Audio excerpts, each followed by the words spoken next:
بسم اللہ الرحمن الرحیم۔ السلام علیکم ناظرین، 18 ورلڈ کے پلیٹ فارم سے خوش آمدید۔ آغاز قسط میں تحسین پاشا اور محمود پاشا کو بگی میں سفر کرتے دکھایا جاتا ہے۔ محمود پوچھتے ہیں کہ پاشا ہم صباح الدین افندی کو رات کے اس وقت سفارت خانے سے کیسے نکالیں گے؟ تحسین کہتے ہیں فکر نہ کرو پاشا، میں جانتا ہوں کہ سفارت خانے سے باہر نکلے بغیر ہمارا پیغام ان تک کیسے لے جانا ہے۔ اس کے بعد محمود پاشا کچھ کبابوں کو تلتے ہوئے دکھائی دیتے ہیں۔ محمود کہتے ہیں کیا آپ جانتے ہیں تحسین پاشا، پہلے لوگ رابطہ کرنے کے لیے دھواں استعمال کرتے تھے۔ تحسین کہتے ہیں اور اس کا کسی بھی چیز سے کیا لینا دینا ہے؟ محمود کہتے ہیں کہ ہم بھی ایسا ہی کریں گے پاشا۔ تحسین کہتے ہیں پاشا آدھی رات کو کوئی دھواں کیسے دیکھ سکتا ہے؟ محمود کہتے ہیں کہ کسی کو بھی دھواں دیکھنے کی ضرورت نہیں ہے، انہیں اسے سونگھنے کی ضرورت ہے۔ دوسری طرف صباح الدین کو سفارت خانے کے اندر کبابوں کے بھوننے کی خوشبو پہنچ جاتی ہے۔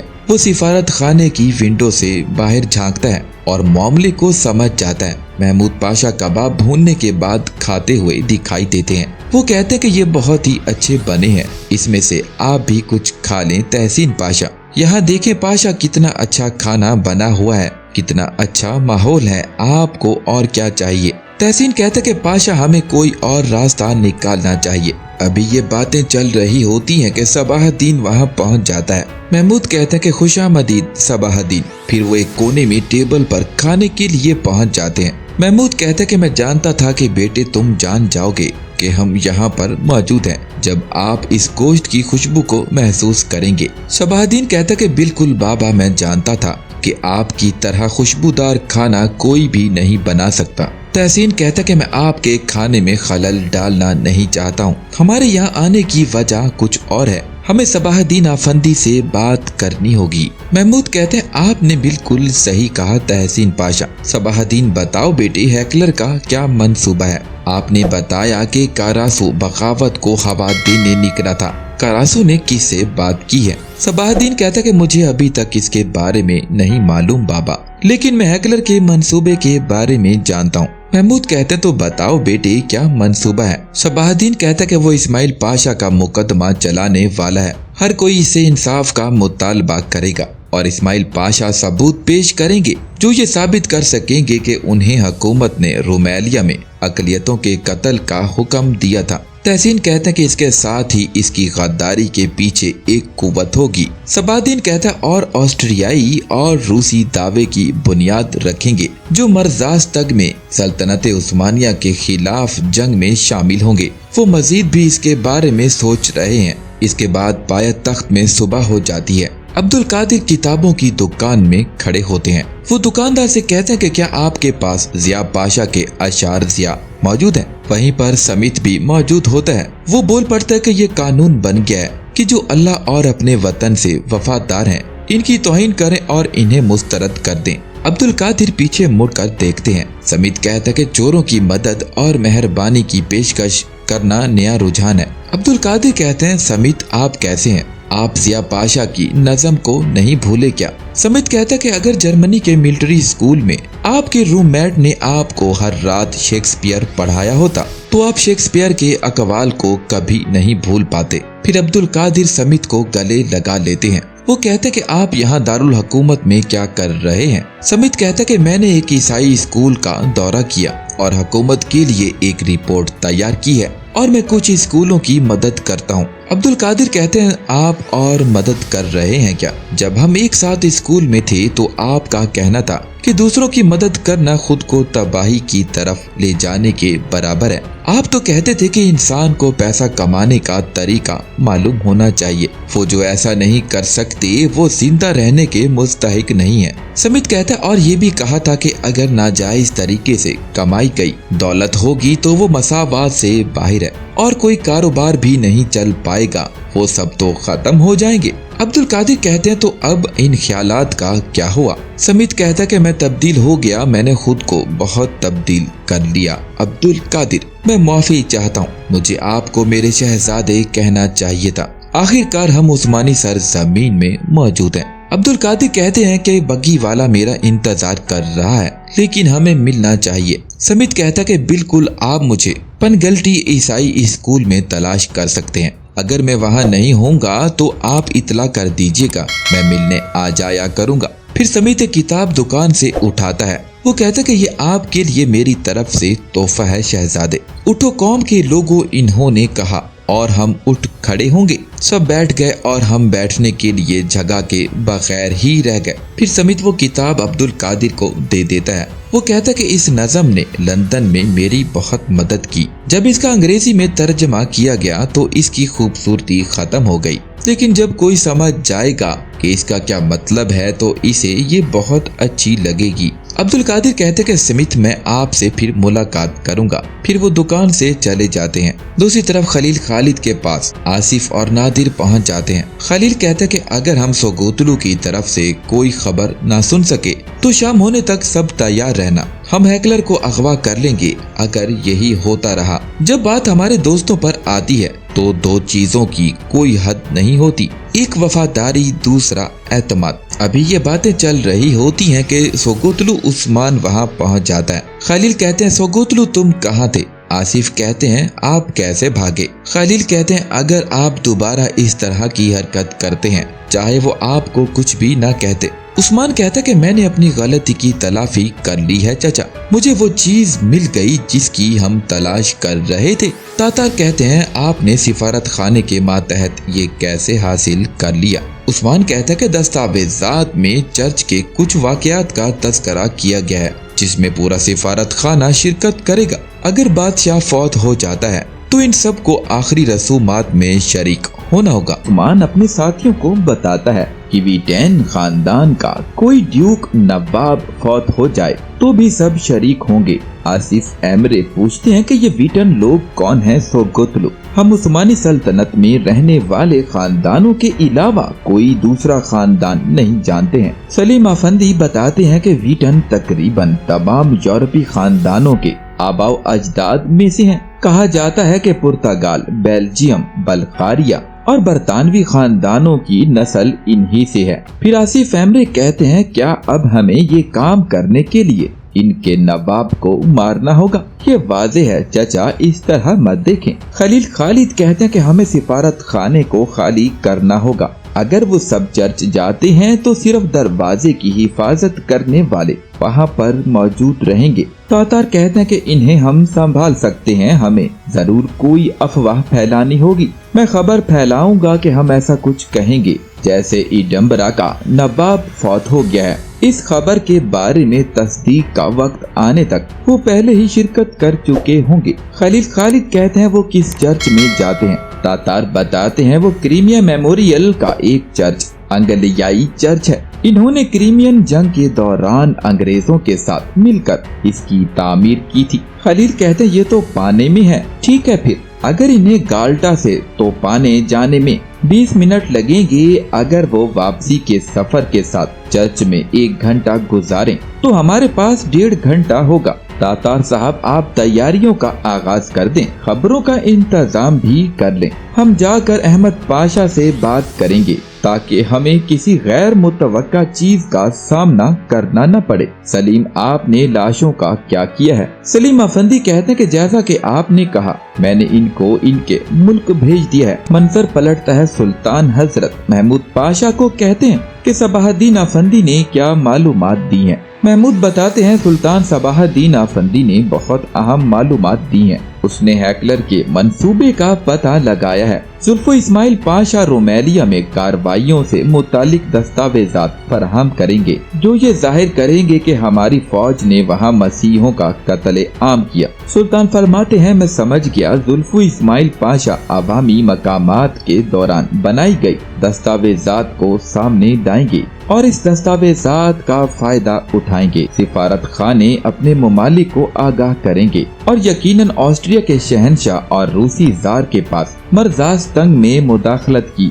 वजह होगी। महमूद कहते हैं कि सुल्तान, बिल्कुल यही मंसूबा है। सुल्तान फरमाते हैं, अहमद जलालुद्दीन पाशा खलील खालिद साहब को मुतला कर दें, वो सिफारत खाने की तरफ पेशकदमी करेंगे। मैं मरहला वार जानना चाहता हूँ कि हैकलर क्या कर रहा है। दूसरी तरफ अब्दुल कादिर समित के बताए गए पते पर पहुँच जाते हैं। अंदर से एक आदमी आकर पूछता है कि आप क्या चाहते हैं जनाब? अब्दुल कादिर कहते हैं कि मैं समीत आफंदी की तलाश कर रहा हूँ, इसने कहा है कि वो यहाँ मौजूद होगा। वो आदमी कहता है कि वो बच्चों के साथ अंदर मौजूद है, अगर आप इंतजार करें तो मैं इसे बुला सकता हूँ। अब्दुल कादिर कहते हैं कि ठीक है, बुलवाइए। इसके बाद कुछ ही लम्हों में समीत वहाँ पहुँच जाता है। वो कहता कि मैं बच्चों को पढ़ा रहा था। मुलाजिम आदमी आकर कहता कि समीत आफंदी खीदार की तरह स्कूल की मदद के लिए आए हैं, मगर मैं नहीं जानता कि ईसाई खीदार पर यकीन रखते हैं कि नहीं। समीत कहता कि ये शहजादा अब्दुल कादिर आफंदी हैं। ये सुनते ही वो आदमी थोड़ा घबरा जाता है। समीत कहता कि मैं आपसे तारुफ करवाता हूँ, ये चौकीदार मुमताज आफंदी हैं। मुमताज आफंदी कहते हैं कि माफ कीजिएगा मेरे शहजादे, मैं आपको पहचान न सका। मैं यहाँ पर चौकीदार हूँ। हमारी हुकूमत ने मुझे ईसाई स्कूल की हिफाजत का काम सौंपा है। अब्दुल कादिर कहते हैं कि अल्लाह आपके काम में आसानियाँ पैदा करे। समीत कहता कि इसके लिए मुआजरत खा हूँ, आइए अंदर चलते हैं शहजादे। फिर वो दोनों बरामदे में बैठ जाते हैं। अब्दुल कादिर कहते हैं तो बताओ मुझे आपने इतने अरसे में क्या काम किया है। समीत कहता है कि मैंने जर्मनी में तालीम हासिल करने के बाद फौज में शमूलियत अख्तियार की, फिर मिलिट्री ऑफिस, वहाँ थोड़े अरसे काम करने के बाद मैंने अपने आप को इन बच्चों के लिए वक्त कर दिया। शहजादा अब्दुल कादिर, क्या आप जानते हैं कि आपकी हुकूमत ईसाई यतीमों की मदद कर रही है? अब्दुल कादिर कहते हैं कि यकीनन हम ये करते हैं, वो हमारे लिए बहुत खास हैं। समीत कहता है कि मुझे खुशी हुई कि आप लोग इनका ख्याल रखते हैं, मगर फिर भी इन बच्चों में कुछ चीजों का फुकदान है, जैसे कि मोहब्बत की तालीम। वक्तन फवक्तन यहाँ आते रहें। शहजादे की हैसियत से हर एक ये पसंद करेगा कि आप इनके बच्चों की देखभाल कर रहे हैं। अब्दुल कादिर कहते हैं कि बिल्कुल मैं हर मुमकिन मदद करूंगा। दूसरी तरफ अहमद जलालुद्दीन खलील खालिद से मिलते हैं। वो बताते हैं कि एक बेहतरीन मंसूबा खलील खालिद साहब, आपका शुक्रिया, लेकिन सिफारत खाने में अंग्रेजों के अलावा 2 और अफराद हैं, सबाहुद्दीन आफंदी और फरीदा नामी एक लड़की। खलील खालिद कहते हैं कि वो इस मंसूबे में खलल डाल सकते हैं। अहमद पाशा कहते हैं कि महमूद पाशा ने अपने बेटे से बात की है, वो हमारी तरफ है, वो आपको देखकर भी कुछ नहीं कहेंगे, मगर फिर भी आप मोहतात रहिएगा। आप जानते हैं कि सबाहुद्दीन आफंदी ने माजी में हमारे साथ बहुत सी चालें चली हैं। खलील खालिद कहते हैं कि पाशा ये कल खत्म हो जाएगा। सलीम आफंदी कहते हैं कि खलील खालिद साहब ने गोल्ड समिट के जरिए लाए हुए अंग्रेजों के लिए भी एक मंसूबा तैयार किया है। इसके बाद बरतानवी सिफारत खाना दिखाया जाता है। डियाना बाहर से हैकलर के पास पहुंचती है। वो कहती कि क्या आप तकरीब में नहीं आ रहे? हैकलर कहता कि आप जा सकती हैं, मैं बाद में आपके साथ शामिल हो जाऊंगा। इसके बाद जब सब लोग तकरीब में जा चुके होते हैं, फिर खलील खालिद सिफारत खाने दाखिल हो जाते हैं। तातार भी दूसरे दरवाजे से अंदर आ जाते हैं। खलील कहते हैं कि चौकीदार का क्या किया आपने? तातार कहते हैं कि फिक्र न करें जनाब, वो रात को जागेगा। खलील पूछते हैं कि सोगुतलू कहाँ है? तातार बताते हैं वो छत पर मौजूद है चाचा, जब हम इसे खिड़की से इशारा करेंगे तो वो अपना काम शुरू कर देगा। खलील कहते कि आइए इसे कमरे में लगा देते हैं। फिर जैसे ही खलील खालिद अंदर दाखिल होते हैं तो वो देखते हैं कि हैकलर मेज पर पांव रख कर सो रहा है। खलील खालिद वापस होते हैं और तातार को कहते हैं कि हैकलर तो अंदर सो रहा है। तातार कहते हैं क्या हम इसे जगाए बगैर ये काम कर सकते हैं? खलील कहते हैं कि अगर वो जाग गया तो सारा मंसूबा खराब हो जाएगा। फिर इतने में ऊपर सीढ़ियों से सबाहुद्दीन आ जाता है। सबाहुद्दीन पूछता है कि आप लोग यहाँ क्या कर रहे हैं? खलील खालिद कहते हैं कि खामोश हो जाओ सबाहुद्दीन, अल्लाह का शुक्र है कि आपने आखिरकार सही रास्ता तलाश कर लिया है। अब आप अंदर जाकर हैकलर को जगाएंगे, वो तकरीब में जाएगा, ये काफी है हमारे लिए, आप इसे नींद से बेदार कर दें बस। उन्होंने कहा कि आप हमारे लिए काम कर रहे हैं, देखो अगर ये फिर से कोई खेल हुआ तो आपके लिए कोई रास्ता नहीं होगा, मैं आपको यहीं कत्ल कर दूंगा सबाहुद्दीन। सबाहुद्दीन कहता है कि ठीक है, मैं अंदर जाकर काम करता हूँ। फिर सबाहुद्दीन अंदर दाखिल हो जाता है। हैकलर सबाहुद्दीन की आवाज सुनकर नींद से बेदार हो जाता है। सबाहुद्दीन कहता कि आप अभी तक नहीं गए हैं। हैकलर गहरी नींद से जागता है। वो कहता कि नहीं, मुझे यहाँ नींद आ गई थी। फिर वो जल्दी से अपनी टोपी उठाता है और बाहर की जानिब निकल जाता है। फिर खलील खालिद और तातार अंदर दाखिल हो जाते हैं। खलील डब्बे से वो रिसीवर निकाल लेते हैं जिससे उन्होंने जासूसी करना होती है। सबाहुद्दीन कहता है अच्छा तो आप इनकी बातें छुप कर सुनना चाहते हैं। खलील खालिद कहते हैं तब तक जब आप हैकलर को नहीं बताते। सबाहुद्दीन कहता कि अगर आप हमारे सुल्तान को यहाँ मेरी हुब्बुल वतनी की कार्रवाइयों के बारे में बताएं तो मैं कुछ नहीं बताऊंगा। फिर तातार बाहर खिड़की से तार को अंदर खींच लेते हैं। दूसरी तरफ ज़किया सुल्तान के पास अगवाकार पहुंच जाता है। वो कहता है कि आइए देखते हैं कि क्या आपकी बहन नईमे सुल्तान वाकई में आपसे मोहब्बत करती हैं। ज़किया कहती है कि मैंने जैसा कहा है वैसे ही करेगी। निकाबपोश कहता है कि अगर वो मुलाकात के मकाम पर अपने साथ मुहाफिज लाती हैं तो क्या होगा। ज़किया सुल्तान कहते कि नहीं वो ऐसा नहीं करेगी। निकाबपोश कहता कि आपके साथ फिर बहुत बुरा होगा। ज़किया कहती है कि नहीं वो मुझे खतरे में नहीं डालेगी। आपको अपना पैसा मिल जाएगा और आप बगैर किसी परेशानी के चले जाएंगे।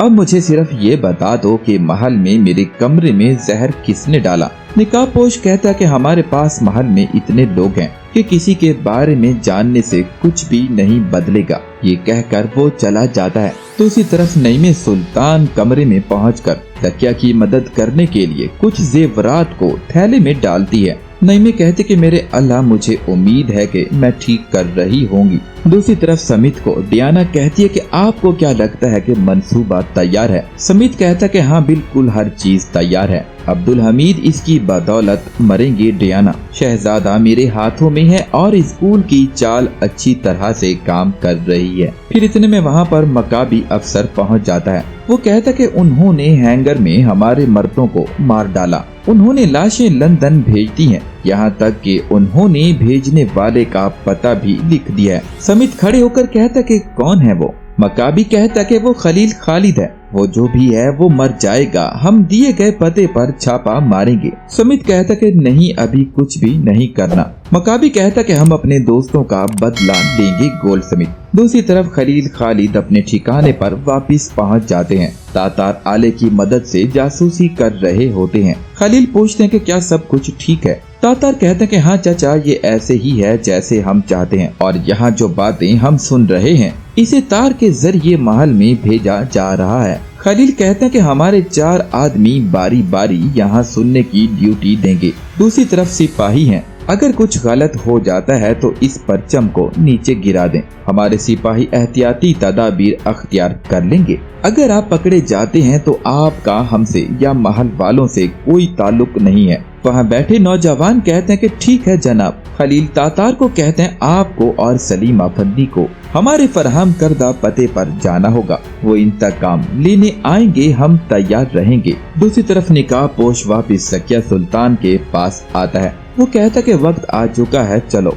ज़किया कहती है अल्लाह का शुक्र है। निकाबपोश कहता कि हम थोड़ी देर में जाएंगे। आइए देखते हैं कि क्या आपकी बहन में अकेले आने की हिम्मत होगी। फिर वो ज़किया को लेकर बाहर चला जाता है। उधर नईमे सुल्तान महल से बाहर जाने लगती हैं तो अब्दुल कादिर उसे आवाज देते हैं कि आप कहाँ जा रही हैं। नईमे कहते मुझे कुछ जरूरी काम है। अल्लाह का शुक्र है कि माजिद आपके साथ बिल्कुल ठीक नजर आ रही हैं। माजिद कहते हैं मैं ठीक हूँ मेरी सुल्ताना, मैं कुछ ताज़ा हवा लेने के लिए बाहर निकली हूँ। अब्दुल कादिर कहता है कि लेकिन सिर्फ 10 मिनट के लिए। फिर वो अपने कमरे में जाएगी। इसने मुझसे वादा किया है। नईमे कहते हैं ठीक है मुझे जाना चाहिए, अल्लाह हाफिज। दूसरी तरफ अहमद जलालुद्दीन पाशा सुल्तान के सामने हाजिर होते हैं। तो बताते हैं कि सुल्तान खलील खालिद साहब ने सिफारत खाने का मामला संभाल लिया है। हम सुन सकते हैं कि वहाँ पर क्या चल रहा है। जब हमारे आदमी अंदर गए तो सबाहुद्दीन ने इन्हें देख लिया था। हैकलर भी वहाँ कमरे में मौजूद था।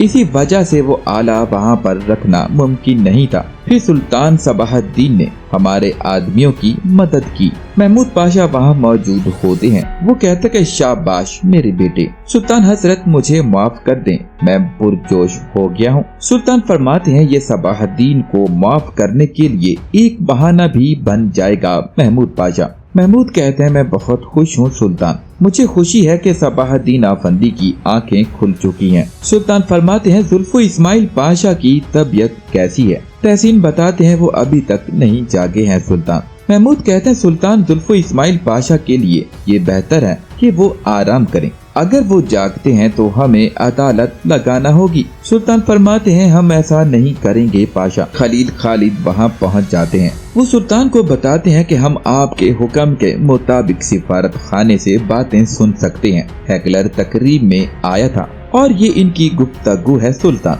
खलील खालिद एक फाइल तहसीन को दे देते हैं। सुल्तान फरमाते हैं पढ़िए तहसीन। तहसीन कहते हैं कि इसने अपने मंसूबे के बारे में बताया है। सुल्तान वो कह रहे हैं कि मर्जास्तक में इजलास के दौरान बनाई गई कुछ दस्तावेजात इस्माइल पाशा हमारे हवाले करेंगे। अहमद पाशा कहते हैं कि हम तो ये पहले ही जान चुके हैं तहसीन पाशा। तहसीन कहते लेकिन सबसे अहम बात ये है कि वो जिक्र कर रहे हैं कि वो रोमेलिया को बर्लिन मुआहदे के आर्टिकल 23 के तहत उस्मानी सल्तनत से ले लेंगे। सुल्तान फरमाते हैं आर्टिकल 23 रोमेलिया में तकरीबन 3 शहरों के बारे में एक इस्लाही फैसला किया गया था जिसे विलायत सलासा कहा जाता है। इस आर्टिकल के मुताबिक एक कमीशन बनाया जाएगा जिसमें बुनियादी तौर पर आबाई नामजद अफराद शामिल होंगे। यूरोप के ममालिक को इनके फैसलों से आगाह किया जाएगा जो इन पर अमल करने से पहले ये करेंगे, लेकिन हम इस पर कभी भी मुत्तफिक नहीं हुए। हमने सियासी तौर पर इसकी मज़ाहमत की, लेकिन अब हमें एक और अहम सूरत हाल का सामना है। वो रोमेली जमीन पर मुख्तलिफ रियासतें तामीर करना चाहते हैं। वो नहीं जानते कि तुर्क दूसरों के साथ सिर्फ अपनी रोटी बांटते हैं, अपनी जमीनें कभी नहीं। तहसीन कहता है कि अब हम क्या करने जा रहे हैं सुल्तान। 2 शहंशाह बाहमी ताउन करेंगे। हेकलर हमारी अंदरूनी सियासत में चालों का मंसूबा बना रहा है। सुल्तान फरमाते हैं रूसी और अंग्रेजी सफीरों को यहाँ बुलवाइए। हम इन्हें इस जगह पर मारेंगे जहाँ इन्हें तवक्का भी नहीं होगी। दूसरी तरफ अना कनीज दवा खाने पर डायनामाइट्स को फिट करवा रही होती है। वो मुलाजिमों को कहती है कि ये लो, इसे मत भूलना। फिर वो एक नौजवान से कहते कि क्या हो रहा है, क्या ये तैयार है? नौजवान कहता कि तकरीबन ये तैयार है। फिर अना कनीज दूसरे कमरे में जाती है। वो कहते कि तुमने अभी तक नहीं किया, जल्दी करो। फिर वहाँ पर पिंजरों में मौजूद कैदी कहते हैं कि हमारा क्या बनेगा, हमें तो जाने दो। अना कहती है कि आप सबको बचाया जाएगा। जब ये जगह जल जाएगी तो आप सब बच जाएंगे। आप हमेशा के लिए आराम से सो जाएंगे। पिंजरों में तमाम कैदी आहो बका करने लगते हैं। अना कहते कि अपनी बकवास बंद करो, कोई तुम्हें नहीं सुन सकता। दूसरी तरफ निकाब पोश ज़किया सुल्तान को जंगल में एक रास्ते पर लेकर आता है। जब नईमे सुल्तान को आने में देर हो जाती है तो निकाब पोश पिस्तौल लेकर ज़किया सुल्तान की कनपटी की जानिब ले जाता है। वो गुस्से से कहता कि उसे आने में बहुत देर हो गई है। शायद वो आपसे इतना प्यार नहीं करती जितना आप सोचती हैं। ज़किया कहते कि मेरी बहन जरूर मुझे बचाने के लिए आएगी, फिक्र न करो। फिर नईमे सुल्तान को पैदल जंगल में आते दिखाया जाता है। वो ऐन ज़किया के सामने आ जाती है। जैसे ही नईमे ज़किया को आवाज देती है तो निकाब पोश उसकी जानिब पिस्तौल कर लेता है। नईमे पूछती है कि मेरी बहन, क्या आप ठीक हैं? ज़किया बताती है मैं ठीक हूँ, शुक्र है अल्लाह का कि तुम आ गई हो मेरी बहन। निकाबपोश कहता कि ये पैसे मेरे हवाले कर दो। नईमे वो थैला उसे दे देती है। निकाबपोश जल्दी से वो थैला ले लेता है और ज़किया को छोड़ देता है। वो कहता कि अगर इन दरख्तों के पीछे कोई छुपा हुआ है तो आप दोनों की मौत होगी। नईमे कहते कि वहाँ कोई नहीं है, मैं कसम खाती हूँ, मैं अकेली आई हूँ। फिर निकाबपोश वहाँ से निकल जाता है। इसके बाद खलील खालिद अपने बिछाए गए जाल की जानिब आते हैं। वहाँ पर सलीम अफंदी पहले से मौजूद होते हैं। खलील पूछते हैं कि क्या सब कुछ तैयार है? सलीम अफंदी कहता है कि जी खलील खालिद बिल्कुल तैयार है। खलील कहते हैं वो पूरी ताकत के साथ आएंगे। सलीम कहते हैं कि उन्हें आने दें, अगर वो आग होंगे तो हम इन्हें अपनी सांसों से बुझा देंगे और अगर वो बर्फ हैं तो हम इन्हें अपने दिलों की आग से पिघला देंगे। खलील कहते हैं कि अपना हक मुझ पर हलाल कर देना। सलीम कहते हैं कि हलाल किया। फिर खलील जोर से आवाज लगाते हैं कि भतीजो, अपना हक मुझ पर माफ कर देना। तातार कहते हैं कि चाचा हमने भी माफ किया। उस्मान भी कहता है कि चाचा हमने भी माफ किया। इसके बाद समीत दरवाजे को तोड़ता हुआ अंदर दाखिल होता है। उसके साथ उसके निकाबपोश साथी भी होते हैं। समीत कहता है कि वो यहाँ है, कोई भी जिंदा नहीं बचना चाहिए। ऐसा समझो कि इस घर में कीड़े मकोड़े हैं और तुम सब इनको कुचल दोगे, सबको मार दोगे। आपके पास सिर्फ 5 मिनट हैं। इनके फरार होने के लिए कोई रास्ता मत छोड़ना ताकि ये जहरीली गैस इन्हें हलाक कर सके। जाओ और शुरू कर दो। फिर उसके कुछ साथी अंदर आते हैं और कुछ बाहर से मकान को घेर लेते हैं। फिर वो दरवाजा खोलकर अंदर दाखिल हो जाते हैं। खलील भी पूरी तरह से तैयार मौजूद होते हैं। फिर वो अपने मंसूबे के मुताबिक जो भी अंदर आता है उसे छलनी कर देते हैं। नादिर, तातार, खलील, उस्मान अपने जौहर दिखाते हैं। जब सबका काम तमाम हो जाता है तो समित बाहर दरख्त के पास खड़ा होकर खुशखबरी का इंतजार कर रहा होता है। समित के पास अभी भी मंसूबा होता है, के साथ निकाब पोश साथी अभी भी मौजूद होते हैं। फिर वो जहरीली गैस का डब्बा लेकर मरकजी दरवाजे के सामने आता है और कहता है कि तुम सब की मौत कीड़ों की तरह होगी। इसके बाद वो डब्बी को अंदर फेंक कर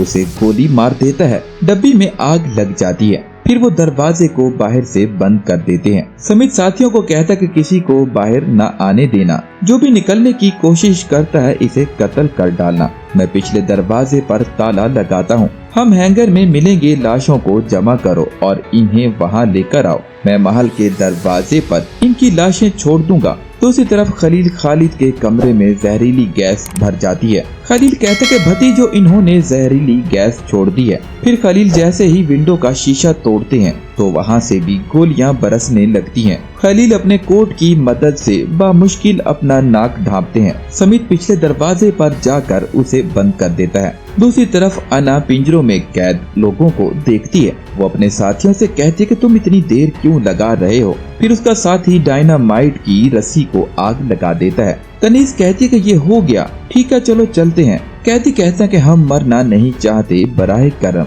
हमें बचाइए। इनमें खवातीन, बच्चे, नौजवान शामिल होते हैं। दूसरी तरफ बीदार सुल्तान सनान के बताए गए पते पर पहुंच जाती हैं, क्योंकि सनान को भी इन्हीं पिंजरों में कैद रखा गया होता है। बीदार के साथ उसके मुहाफिज कनीज़ें शामिल होते हैं। फिर दिखाया जाता है कि डायनामाइट की रस्सी जलती जा रही है और इतने में गुल जमाल इन पिंजरों की जानिब आ जाती है। गुल जमाल कहते कि मैं तुम सबको बचाऊंगी, पुरसकून रहो। मुझे बताओ कि चाबियां कहाँ हैं। कैदी बताते हैं कि वहाँ डब्बे के अंदर चाबियां मौजूद हैं। गुल जमाल चाबियां उठाकर जल्दी जल्दी पिंजरों के ताले खोलने लगती है। फिर वो पिंजरों के ताले खोलती जाती है और कैदी बाहर निकल आते हैं। डायनामाइट की रस्सी मुसलसल जल रही होती है। बाहर बीदार सुल्तान अपने मुहाफिजों के साथ पते की जानिब बढ़ रही होती हैं। गुल जमाल जल्दी से तमाम कैदियों को छोड़ देती है और आखिरी बच जाने वाली खातून को सहारा देकर घसीटते हुए बाहर लेकर आती है। वो कहते कि जल्दी करो, भागो, वक्त नहीं है। बीदार अपने मुहाफिजों को कहती हैं कि आसपास एक गोदाम है, इन मकानों के दरवाजे खटखटाएं। अगर इन्हें कुछ पता हो तो मालूम कर लेते हैं। मुहाफिज जाकर दरवाजे खटखटाता है। फिर दिखाया जाता है कि गुल जमाल बाहर की जानिब आती है और एकदम से बड़ा धमाका हो जाता है। फिर दिखाया जाता है कि बम धमाके की वजह से बहुत सा मलबा गुल जमाल और बीदार पर भी आ गिरता है और हर तरफ अफरा तफरी मच जाती है। इसके बाद मुहाफिज बीदार सुल्तान को वहाँ से बचाने की कोशिश करते हैं। बीदार वापिस खड़ी होती हैं और कहते कि मैं ठीक हूँ, आप लोग जख्मियों की मदद करो। सिपाही लोगों को देखते हैं, वो जख्मी और तड़प रहे होते हैं। इनमें वो कैदी भी होते हैं जिन्हें गुल जमाल बचा कर लाई होती है। फिर आखिर में बीदार की नजर गुल जमाल पर पड़ती है, जो कि धमाके की वजह से बेहोश पड़ी होती है। मंजर पलटता है, सुल्तान ने हैकलर और रूसी सफीर को तलब कर रखा होता है। हैकलर कहता कि हमारे मुमालिक महल में जुल्फो इस्माइल पाशा के तशद्दुद के मामले के बारे में पूछगछ कर रहे हैं। रूसी सफीर कहता कि रियासत के अहम शख्स के साथ गैर इंसानी सलूक करना नाकाबिले यकीन है। सुल्तान फरमाते हैं, आपकी कौम ने ओकाना के नाम से एक खुफिया तंजीम की बुनियाद रखी और इनकी मुखालिफत करने वालों को तशद्दुद का निशाना बनाया। वडीसा, वारसा में तशद्दुद के मराकिज बनाए गए। और फिर आप सफीर साहब मुझसे ये सवाल कैसे कर सकते हैं? और आपकी कौम ने अपनी नौ आबादियात में बेरहमी के साथ बहुत से लोगों को हलाक किया है। आप मुझसे ये सवाल करने की जुर्रत कैसे कर सकते हैं? जुल्फो इस्माइल पाशा को हमारे जरिए कोई अजियत नहीं दी गई। इसे एक ऐसे सिपाही ने तशद्दुद का निशाना बनाया जिसके बारे में हम कुछ नहीं जानते हैं। हैकलर कहता कि यूरोप इसको ऐसा नहीं देखेगा। सुल्तान फरमाते हैं, ये और मसला है। ऑस्ट्रिया के शहनशाह और रूसी जार की मर्दास्तक में